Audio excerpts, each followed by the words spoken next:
ప్రార్థనకు వచ్చిన మీ అందరికీ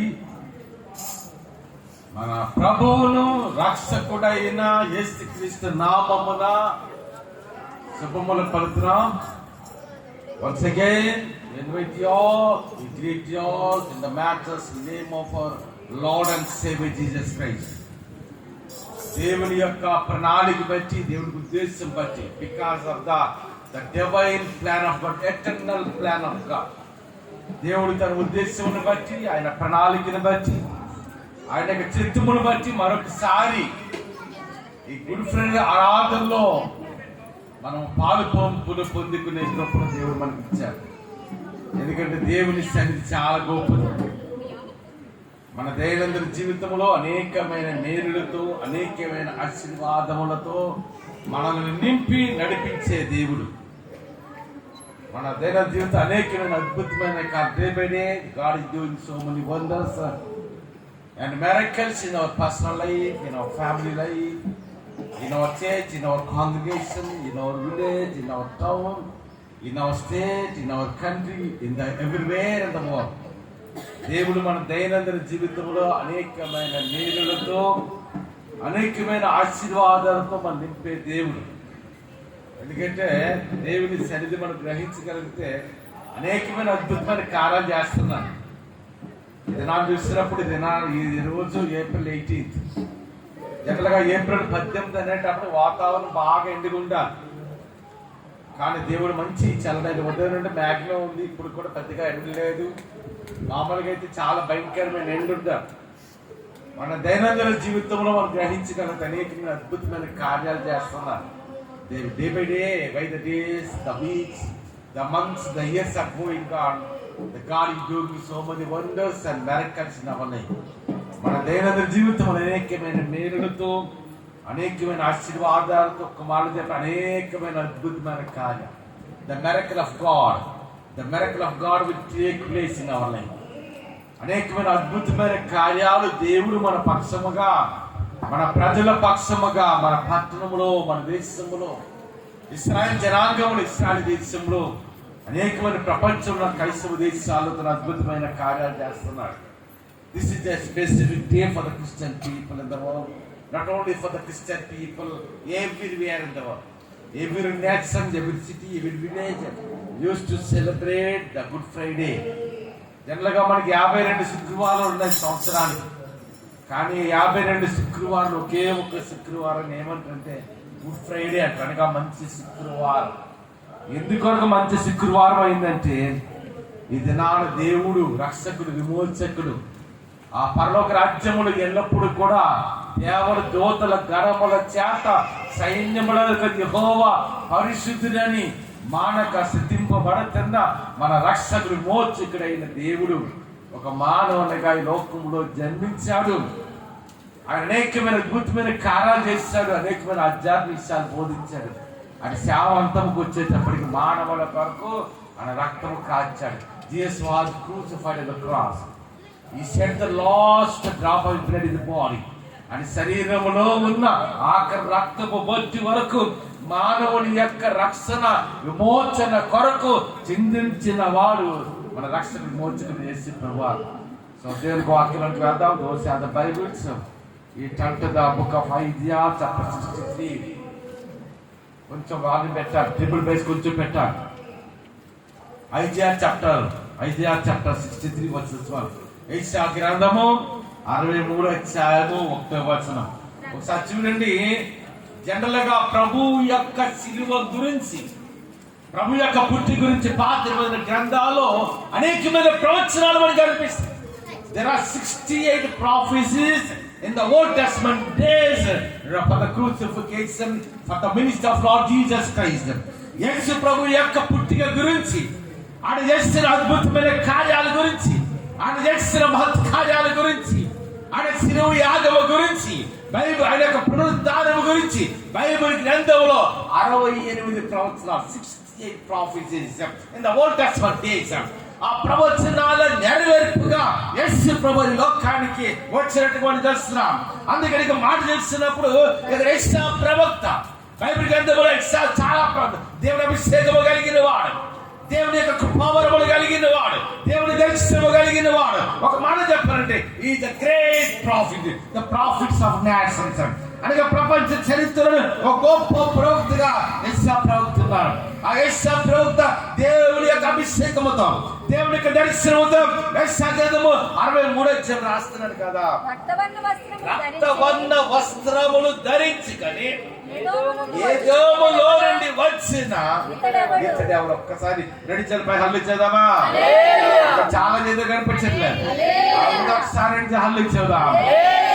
Lift up two hands unto the Lord with the loud voice. We say hallelujah. ఒక్కసారి హల్లు ఇచ్చేద్దాం. ఇక్కడ యెషయా ప్రవక్త దేవుని అభిషేకంతో రాస్తున్నాడు.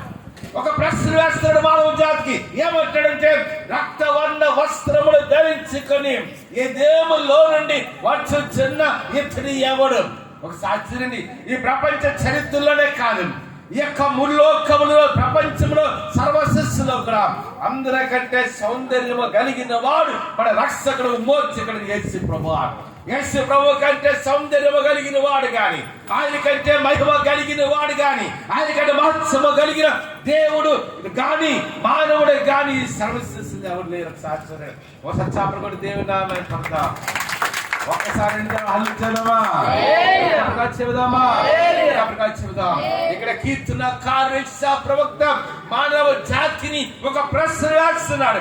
ఆ ప్రశ్న ఏంటంటే రక్తవర్ణ వస్త్రములు ధరించుకొని ఏదేములో నుండా వచ్చుచున్న ఇతడు ఎవడు? అంత సౌందర్యము కలిగిన మన రక్షకుడు విమోచకుడైన యేసు ప్రభువు ఆయన శిలువ యాగం అవుతున్నప్పుడు మానవుల కొరకు ఆయన రక్తము కాచి మానవుల కొరకు ఆయన ప్రాణము పెడుతున్నప్పుడు తెల్లని వస్త్రములు కలిగిన మన రక్షకుడు విమోచకుడు యేసు ప్రభువు యొక్క వస్త్రములు ఎలాగైపోయామా? ఎర్రని వస్త్రములుగా అయిపోయి ఎంతో తెల్లలైన వాడు, ఎంతో సౌందర్యము కలిగిన మన రక్షకుడు విమోచకుడైన యేసు ప్రభువు ఆయన రక్తవర్ణ వస్త్రముగా ఆయన మారిపోయినట్లుగా మనం చూస్తున్నాం.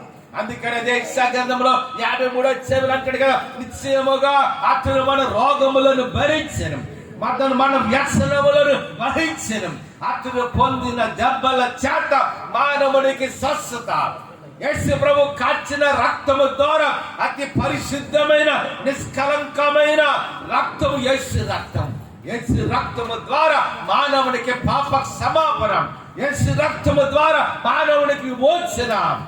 ఒకసారి చూడండి, అందుకంటున్నాడు రక్తవర్ణ వస్త్రములు. ప్రభు యొక్క శిలువ గురించి మనం ధ్యానించినట్లయితే ఆయన శిలువ ఆగమవటానికి ముందు రాత్రి అంతా నిద్ర లేదు. ఆయన ఒలీవ కొండకు వెళ్ళాడు. ఒలీవ తోటలో తండ్రికి ప్రార్థన చేస్తున్నాడు, తండ్రి నీ చిత్తమైతే ఈ గిన్నెను నా యొద్ద నుండి తొలగించము.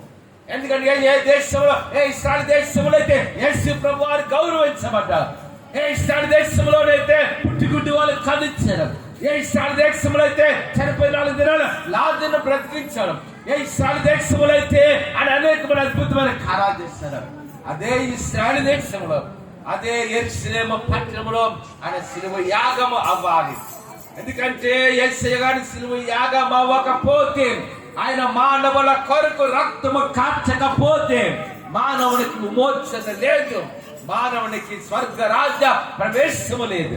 అందుకే నాకు సాధ్యండి ఆయన ముందు రాత్రి అంటున్నాడు కదా, తండ్రి నీ చిత్తమైతే నీ గిన్నెను నా యొద్ద నుండి తొలగించవు అంటూ కంటిన్యూస్ ఏమడు కదా, అయినను నా చిత్తము కాదు నాయన నీ ఉద్దేశం.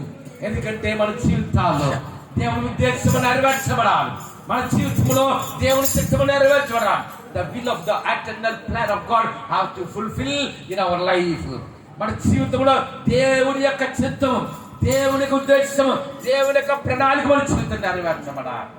ఆ విధముగా 3 సార్లు ప్రార్థన చేశాడు, తండ్రి నీ చిత్తమైతే ఈ గిన్నెను నా యొద్ద నుండి తొలగించుము. ఇంకా 3వసారి ఏమన్నాడు తెలుసా, అయినను నా ఉద్దేశము కాదు నాయన, lord fulfil your will in my life. నాయనా నా ఉద్దేశము కాదు కానీ నీ పరిపూర్ణమైన చిత్తాన్ని నా జీవితం నెరవేర్చాం. వారు ప్రార్థన చేశారు, ప్రధాన యాజకులు వచ్చారు, శాస్త్రులు వచ్చారు, పరిసయ్యులు వచ్చారు, ఆయన అప్పగించిన ఇస్కరియోతు యోధా కూడా వచ్చారు. ఒక నేరస్తుని పట్టుకున్నట్టు యేసయ్యను పట్టుకున్నారు. యేసుని పట్టుకుని వెంటనే విడిచిపెట్టలేదు, కానీ ఆయన కుట్టుకుని తీసుకొని ఈ పిలాతు దగ్గర తీసుకెళ్ళారు. ఆ తర్వాత హేరోదు దగ్గర, రాజు దగ్గర తీసుకెళ్ళాడు. పిలాతు దగ్గర తప్పించండి, ఎందుకంటే ఎటువంటి పాపము కానీ, ఎటువంటి దోషము కానీ, ఎటువంటి అపవిత్రత కూడా యేసులో పిలాతు కనిపించలేదు. ఆయన అంటాడు కదా, ఇదిగో ఈ నీతి మంత్రి రక్తము మా మీద, మా బిడ్డల మీద కూడా ఉండకుండా కాకని వాళ్ళ ఎదురుగా చేతులు కడుక్కున్నాడు. అంతమంది చూస్తున్నాడు, ఒకటి తక్కువ 40 కొరడా దెబ్బలు కొట్టాడు. ఏది దెబ్బలమ్మా? గుర్తుంచుకోండి. 39 stripes on the body of Jesus Christ at the time of his crucifixion. యేసు ప్రభు శిలువ యాగమవుతున్నప్పుడు 39 కొరడా దెబ్బ. ఏందమ్మా? 39 కొరడా దెబ్బ. ఆ కొరడ ఎటువంటి కొరడ తెలుసా? జనరల్ గా 102 చేత పడిపోతే ఆ చేతను ఏం చేస్తారు? కుక్కలు గుంటారు, ఆ గాలం అంటారు, ఆ గాలం వేసి తీస్తారు. అలాగే యేసు ప్రభుని కొట్టిన కొరడ అంటే ఏదో మామూలు మనకు కనిపించే కొరడ కాదు. అది ఎటువంటి కొరడా తెలుసా? ఆ కొరడా కంటే కుక్కలు ఉండేనంట. చరిత్ర చెప్తారు మాట, యోధమత గ్రంథాలు చెప్పే మాట. ఆ కొరడాతో ఇలా కొట్టి ఇలా రాగుతుంటే యేసు ప్రభు శరీరం నుండి ఏటి వస్తుంది? మాంసము మొత్తలుగా వచ్చింది. యేసు ప్రభు శరీరం నుండి రక్తము మరి ఏరులై కారుతుంది ఒక సాక్ష్యం. అందుకని మాట తెలిసినప్పుడు 140 కొరడా దెబ్బలు కొట్టి విడిచిపెట్టలేదు, కానీ లాస్ట్కి వచ్చాడు పిలాతు అంటాడంట, ఇదిగో ఈ నీతి మంతుని యొక్క రక్తము మా మీద, మా బిడ్డల మీద ఉండుకొండును కాక అని వారు ఆయన ఎదురుగా ఆయన 2 చేతులను కలుపుకున్నాడు. యేసయ్య చూసినప్పుడు అది ఎన్ని కేజీలు సిలువ? 150 కేజీల బరువు వేశాడు. More than 150 kgs cross. 150 కేజీలు. మనం ఒక 25 కేజీలు ఎత్తగలిమేమో, 50 కేజీలు అంటే మనం ఎత్తడం. యేసు ప్రభు ఎన్ని కేజీలు సిలువ మోసాడు? Nearly more than 150 kgs cross. ఆ 150 కేజీల బరువైన ఆ సిలువను ఎత్తుకొని ఆయన యెరూషలేము గుండా నడుస్తుంది. ఏమా, మనలాగా ఆయన చెప్పులు లేదు, మనలాగా ఆయన షూ లేదు, బేర్ ఫుట్స్ అంటాం. ఆయన ఎటువంటి చెప్పులు లేకుండా ఆయన యెరూషలేము వీధుల గుండా ఆ భారమైన సిలువను మోసుకొని యేసు ప్రభువారు ఎక్కడికి వెళ్ళారు తెలుసా? గుల్గోతా కొండ దగ్గరికి వెళ్ళారు. గుల్గోతా అంటే అర్థమైంది తెలుసా? గుర్తుంచుకోండి, కపాలము. గుల్గోతా అన్న మాటకి అర్థం ఏంటంటే కపాలం. గుల్గోతా కొండకి వెళ్ళారు. ఆడి శరీరం రక్తము దారుగా కారుతుంది. అప్పుడు కూడా విడిచిపెట్టలేదు. మానవుడు చేతులతో చేసిన పాపముల కలుగు ఆయన చేతుల్లో మేకలు కొట్టబడి, మానవుడు తలతో చేసిన ఆలోచనల కనుక ఆయన తలకి మొల్ల కిరీటం పెట్టబడ్డాడు. ఏ కిరీటమే తెలుసా? బైబిల్లో చాలా కిరీటాలు ఉంటాయి. మహిమ కిరీటం, అక్షయ కిరీటం, నీతి కిరీటం, జీవ కిరీటం, the crowd of eternity, the crowd of righteousness, the crowd of life అంటారు. అదేవిధంగా బైబిల్లో ఉన్న మరో కిరీటం పెట్టిన మొల్ల కిరీటం. ఆ మొల్ల కిరీటం తల మీద పెట్టారు. మళ్ళీ తెర మీద పెట్టమంటే ఇలా కిరీటం పెట్టినారు. అలాగని తలగా పెట్టేప్పటికీ ఆయన మొహంలో నుండి రక్తముగా చాలా కారుతుంది. మీకు అంతమంది జ్ఞాపకం ఉందని చాలాసేపు చెప్పారు.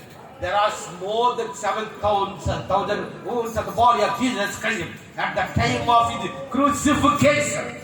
ప్రభు శిలువ యాగం అవుతున్నప్పుడు ఆయన శరీరం మీద 7,000 గాయాలు ఉన్నాయి. Not 10 or 20, not 100 or 200, not 500, not 1,000 or 2,000. There are 7,000 wounds. 7,000 గాయాలు యేసు ప్రభువు యొక్క శరీరం మీద ఉన్నాయి. ఆయన మానవుల కొరకు రక్తము కారుస్తున్న సమయములో ఆయన చేతుల్లో మేకలు కొట్టారు, కాళ్ళకు మేకలు కొట్టారు, తలకి మొల్ల కిరీటం పెట్టారు. ఆయన శరీరం రక్తము దారాలుగా కారుతుంది. ఒక మాట తెలుసా? ఆ లాస్ట్కి వచ్చేటప్పటికీ దేవుని వాక్యములో ఉన్న మరణం ఏంటి తెలుసా?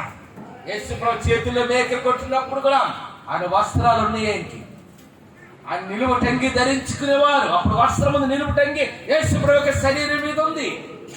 ఆయన భారమైన శిలువను మోసి ఇక్కడ యెరూషలేము వీధుల గుండా ప్రయాణం చేస్తున్నప్పుడు ఆ గొల్గొతా కొండ దగ్గరకు వచ్చినప్పుడు కూడా ఆయన మీద శరీరం మీద వస్త్రం ఉంది, నిలువు టంగి ఉంది. ఆయన చేతులు కొట్టిలో మేకలు కొట్టినప్పుడు నిలువు టంగి ఉంది. ఆయన కాళ్ళకి మేకలు కొట్టినప్పుడు నిలువు టంగి ఉంది. ఆయనకి 140 కొరడా దెబ్బలు కొట్టినప్పుడు కూడా ఆయన తలకు మొల్ల కింది పెట్టినప్పుడు కూడా ఆయనకి అంగి అనగా ఆయన ఒంటి మీద వస్త్రం ఉంది. ఆ తర్వాత ఏం చేస్తే ఆయన వస్త్రం తీసి నేను వాక్యాన్ని కనుక నోటిగా ధ్యానిస్తే ఆయన వస్త్రము తీసేటప్పుడు ఆ వస్త్రం ఎలాగుంది?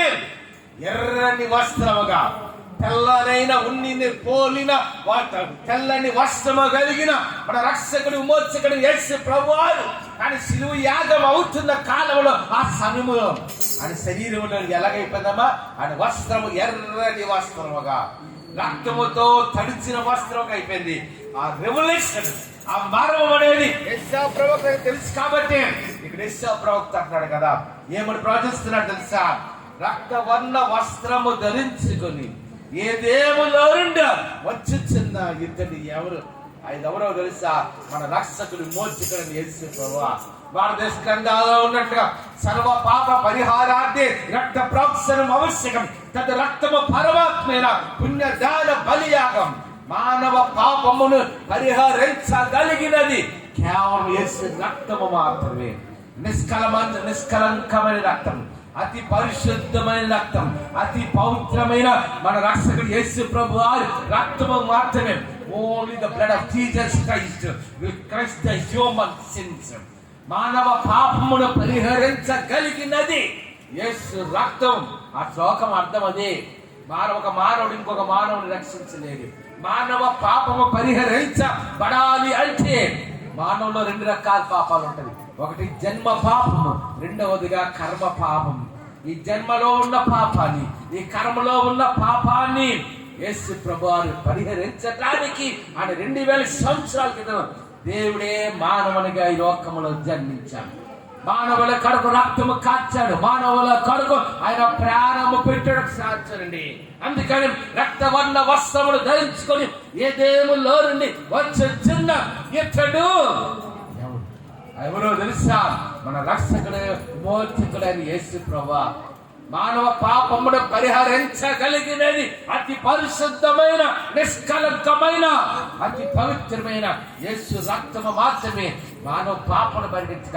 మానవుడు చేసే మంచి పనుల వల్ల కానీ, మానవుడు చేసే దాన ధర్మాల వల్ల కానీ, మానవుడు చేసే యజ్ఞ యాగాదుల వల్ల కానీ, మానవుడు చేసే నోముల వ్రతాల ఉపవాస జాగారాల వల్ల కానీ మానవునికి రక్షణ కలగదు. కానీ ఆ దేవుడే యజ్ఞ పశువుగా బలి అవ్వాలి. ఆ దేవుడే మరొక మనిషి ఇంకో మానవుడు చిందిస్తే రక్తము పరిశుద్ధులుగా మనం పరలోకానికి వెళ్ళడానికి అవకాశం లేదు. ఈ సర్వసృష్టిలో అతి అమూల్యమైనది. ఎందుకంటే మనం విమోచించబడినది ఏదో బంగారంతో మనం విమోచించబడలేదు, వెండితో మనం విమోచించబడలేదు, వజ్ర వైడూర్యాలతో మనం విమోచించబడలేదు. కానీ ఆ దేవుడి యొక్క అతి పరిశుద్ధమైన రక్తము, ఆ పరిశుద్ధుడు యేసుక్రీస్తు యొక్క రక్తము మాత్రమే మానవ పాపమును మనం పరిహరించింది. మనందరిని కూడా నీతిమంతులుగా చేసి ఆ పరలోక రాజ్యములోనికి వారసులుగా దేవుడు చేశాడు. చేపలు కూడా దేవుని నామమున పడదాం. ఇంకా చాలా చెప్పండి, ఇక్కడ కనిపించట్లేదు. ఒకసారి చేద్దామా, చేద్దామా, చేద్దాం. అందుకంటే రక్తవర్ణ వస్త్రములు ధరించుకుని ఏ దేవుడు నుండి వచ్చింది తర్వాత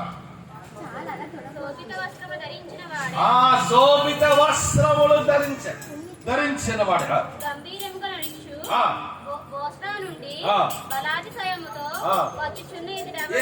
ఒకసారి 2 చేతులపై హల్లు చేద్దాం.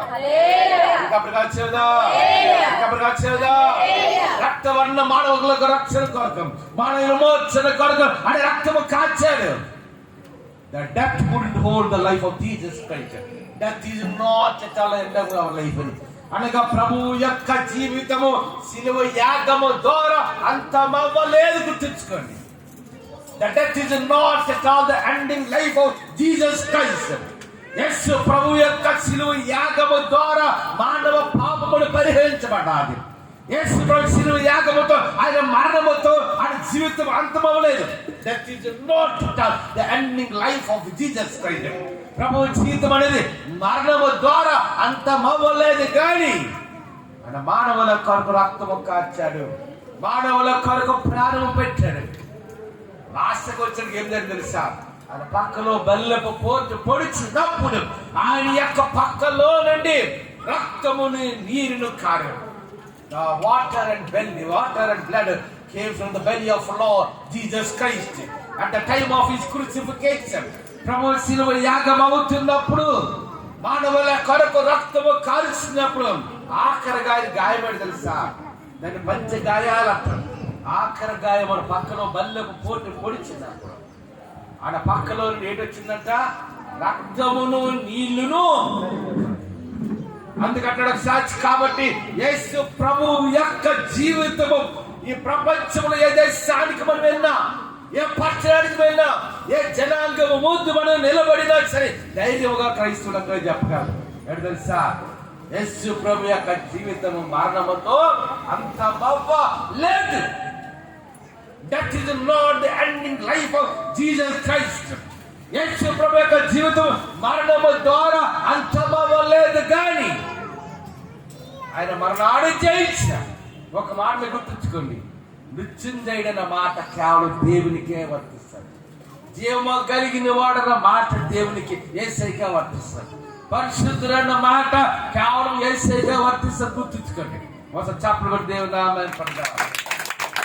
ఒక్కసారి హల్లు చేద్దామా, ఇంకప్పుడు చేద్దామా, ఇంకప్పుడు చేద్దామా, ఇంకప్పుడు చేద్దాం. ఆయన వాడు రక్తము కాలుస్తున్నప్పుడు తెల్లనైన ఆయన యొక్క వస్త్రము ఎర్రనదిగా అయింది. అదే తర్వాత మాట ఏముందో తెలుసా, శోభిత వస్త్రము ధరించుకొని.